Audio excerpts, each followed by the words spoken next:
I'd like to start by saying we really respect Ohio State and what a tough, intelligent team they are. We take pride in this victory because, we watch a lot of film of them, and they're really good and well coached, and they're intelligent in how they defended us. Liddell is a beast, and Branham is a handful. We really struggled with him. And then I'm really proud of these guys, just proud of our leadership and proud of Colin and Jermaine, the way they've just been great leaders all season for this team, their whole careers. And Eric's he's got guts, man. That was a big-time shot he hit. And but he's got confidence. He's a confident kid. That's what we love about him.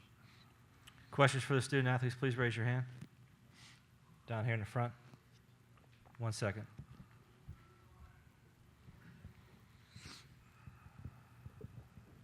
Mike Sealski from the Philadelphia Inquirer for Eric. Take us through the sequence that led to the three, and you shoot 48% from there. No hesitation, no doubt, I imagine. Yeah, I shot thousands of threes this year in practice and by myself in the gym. So, my teammates expect me to make the shot when I shoot it, so I just raised up and shot it. Bill Landis from The Athletic. Colin, after Jamari Wheeler hit that three to bring it within two, Ohio State only made one more shot. The rest of the game was I think 5 minutes or so with only one made field goal. What do you think changed with y'all's defense to kind of lock them down there in the stretch after they had some success before that? Yeah, I think we just continued to do what we do or did the entire game, and they had a stretch where they were hitting shot after shot, and we just said attitude, stuck together, and came together on the defensive end and just told each other, let's get this next stop, and just try to make the next play. Terry Toohey from Delaware County Times. For Colin, take us through this sequence. Your end on Eric's shot, because you had backed him down and found him out there on the wing. Yeah, that's something that we work on all the time, and they were playing Justin pretty tight on that side, and their big was kind of sitting in the lane, and Eric was wide open, and I have tons of confidence in him to step in and knock any shot down that he's going to take.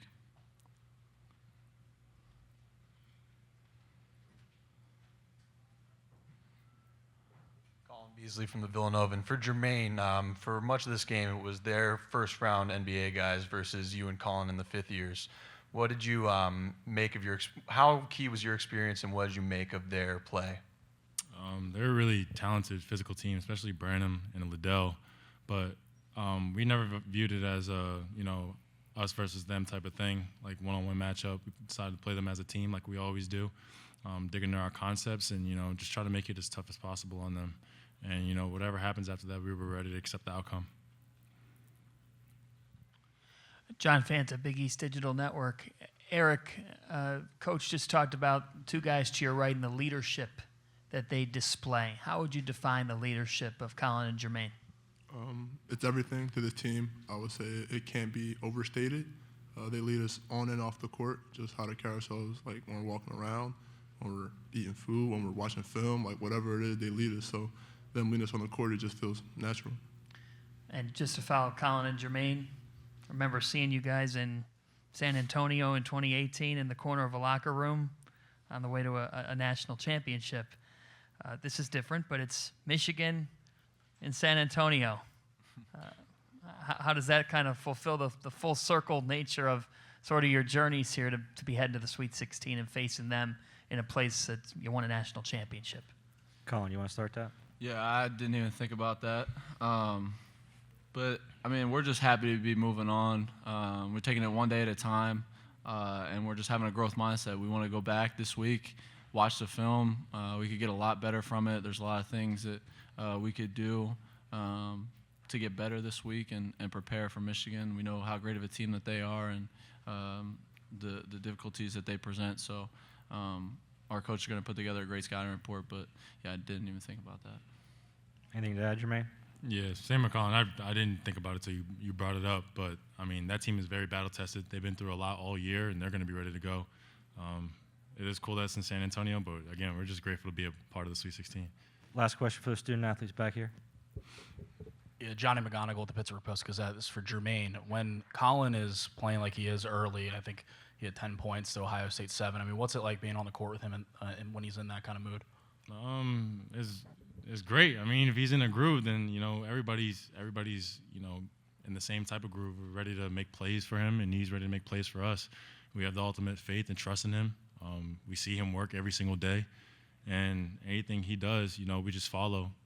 Anything that he needs, we do, and that's the beauty of our team. About 10 years ago, you kind of started that run where it seemed like you couldn't get out of the first weekend, and now 3 out of the last 4, you've advanced past it. Did anything change with your philosophies, or what changed? Anything? Actually, Austin, nothing really. I get that, and you're absolutely right. It's just part of the journey. You got to just accept what your journey is, and you got to learn from it. I think we played really good teams in the second round. I don't think we ever lost a second round game where we didn't show up to play, or so that. I mean, if that was the case, we would have changed some things. But I thought our guys brought it. I can give you a different story for each one, but never something that we thought, okay, we got to change what we're doing. We just understand like that's the experience of playing in the NCAA tournament. If you can get tough matchups, you can get a tough night, and as long as you're bringing great effort and great attitude every game, you accept what the outcome is.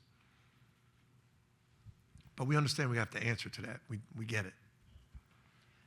Jay, Adam Jardy with the Columbus Dispatch. When you have a player like Colin that you can rely on, and he's been through the battles, how hard is it to find a player like that, and how much does that power success when you're trying to make a tournament run?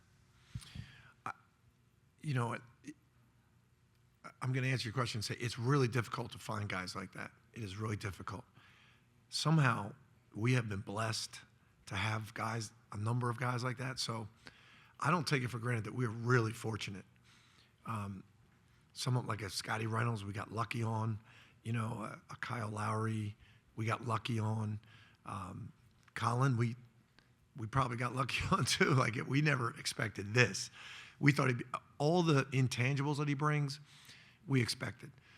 To be able to go out and dominate games like he does, we did not. And it's so valuable to have somebody that is just going to make the right play. And it might be on the defensive end. There was a couple times Liddell got the ball in the post, and he came from the weak side and attacked the post. He makes every intelligent play to help you win a game. It's invaluable, and you don't go anywhere in this tournament without guys like that. Mike Jensen, Philadelphia Inquirer. Jay, a little more on that. Was there a time in the second half, was it spoken by you or unspoken? There was a timeout where it's like, all right, Gillespie, it's time to do a couple of things. I don't think we ever say that, Mike. No, we never say that. We all kind of feel it, and then we're running plays to put him in the decision maker position. And so sometimes, somebody else will get shots because he makes the right play. Sometimes he does, but that's what it is. Like he's the decision maker out there. We'll call a play for him to be the decision maker, then he'll determine who gets the shots. Kind of like a quarterback running a 2-minute drill. Like they're going to pick who they want to throw it to and who's open. That's what he does a great job of. And if you were told in October that Dixon at the three-point line to get you to the Sweet 16, what would you have thought? I would think you're crazy. And not that we don't know that he's a good shooter, but to have the guts to take that shot there, because he had other options that it was part of that play. And Colin gave it to him, and I think you heard him say this. If Colin gives it to him there, I think they have the confidence. If Colin's giving it to me, that's telling me, go ahead and shoot it. He had other options. I give him a lot of credit, man. That's guts. And players just have that, man. If you're a player, you got to have guts, and he's got it. Colin Beasley with the Villanova. And hey, Jay, with the in the final 5 minutes when Ohio State looked like it was charging, every one of your players looked like they'd been there before. How key was your experience tonight? Yeah, I think it's a good point, Colin. When you're playing great teams in big-time atmospheres like this, there's a lot of pressure there. When that team makes the run, if you haven't been there before and know that you can withstand that, and that this is what happens when you play great teams, and it's happened to you before, and you can fight through it. If you haven't done it, it's hard. You can panic.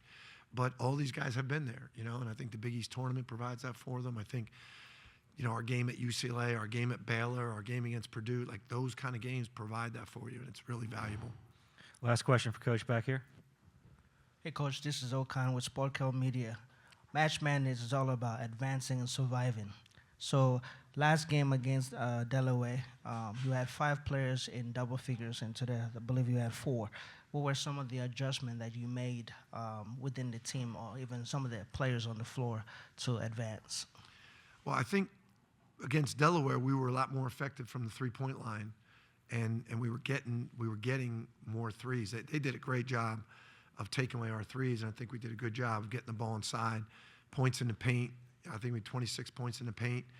And so, that's what you've got to do at this time of the year. You've got to be able to, against different teams, see where you can be effective. If you only have one way to do it, you're going to get knocked out early. So I was proud of our guys' recognition of that adjustment. Thanks, Coach. Appreciate it. Thank you, guys.